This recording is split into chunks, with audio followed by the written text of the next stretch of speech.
Hey, I'm Morgan Richards from Radio Cardiff. I'm joined now by a man known with the responsibility behind the iconic Download Festival and giant cowboy hats. It's, of course, the wonderful Andy Copping.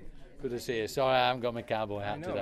Everyone seems to be missing it today. Yes, you're the fourth person that's mentioned it. It's actually out in the car, but I try and only wear it on festival day. Yeah. Oh, fair enough. So Andy, Download has shown a great sense of diversity with rock community over the recent years, especially just looking at this year's headliners. We have heavy hitter System of a Down, the indie alternatives Biffy Clyro, and the classic rock act of Aerosmith. You take a lot of great pride in booking these bands personally. Do you think it's very important to get that good balance of a lineup that's perfect for the festival, but also something for everyone? Yeah, the whole thing about Download is you've got to make it of value to everybody. I try and mix it up as best as I can. I don't want the festival to be one-dimensional, and just being able to offer people different alternatives, but also, and this is the most important thing, that okay, you may come to Download because you're a System of a Down, Prophets of Rage, Five Finger Death Punch fan. You know, you like the more harder edge stuff, but you're going to get the opportunity while you're there over the weekend to go and see something that you wouldn't necessarily go and see in concert, but you will go and see them here because they're literally on the doorstep, and hopefully you'll get won over. And one thing that we've seen online, particularly after the festival, people going, you know, I went to Download to see these bands, I stumbled across so-and-so in the tent, and they're now my new favourite band. They were amazing, incredible, and that, to me, that's what Download's all about, is just making sure that we can offer a wide variety so people can, you know, discover new acts. Yeah, of course. And speaking of that diversity, of course, last year saw the debut of you bringing the hottest brand in professional wrestling with WWE's NXT to the festival. Of course, they would be returning this time around after Triple H even came through and had this whole tribute to Lemmy and everything like that. Yes. Do you think that's very important as well, trying to combine both wrestling and into the music, because it's a community that seems to attract a lot of the same fans? No, definitely. And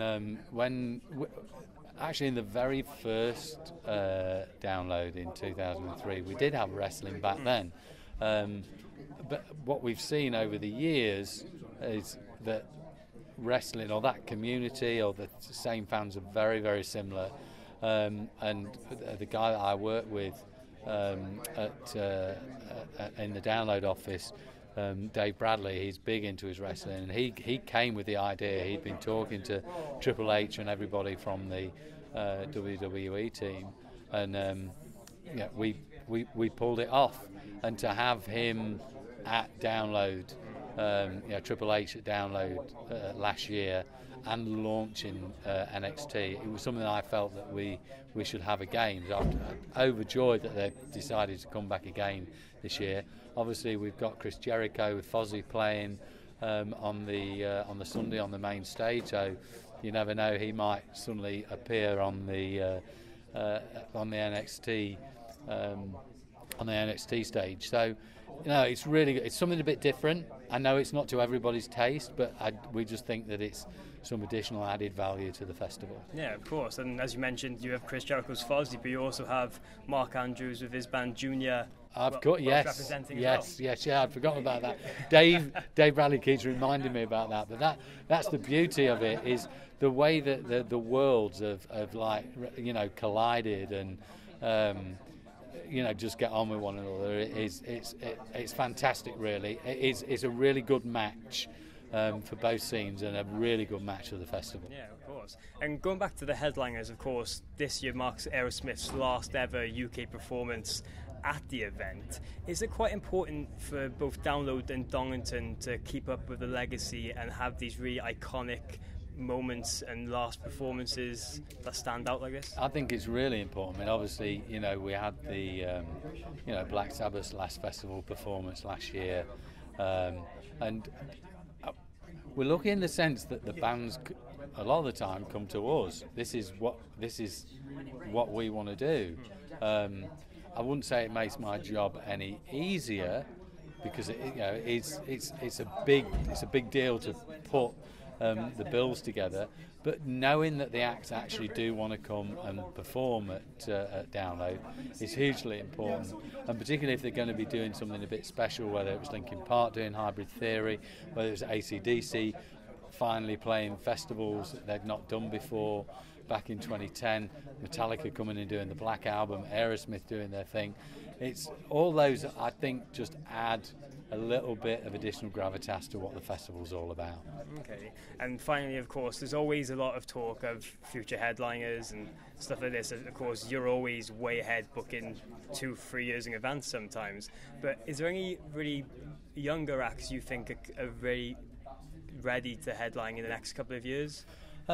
Whether it's in the next couple of years or whether it's in the next 3 or 5 years, you could go Bring Me the Horizon, Five Finger Death Punch, A Day to Remember, Fall Out Boy, Paramore.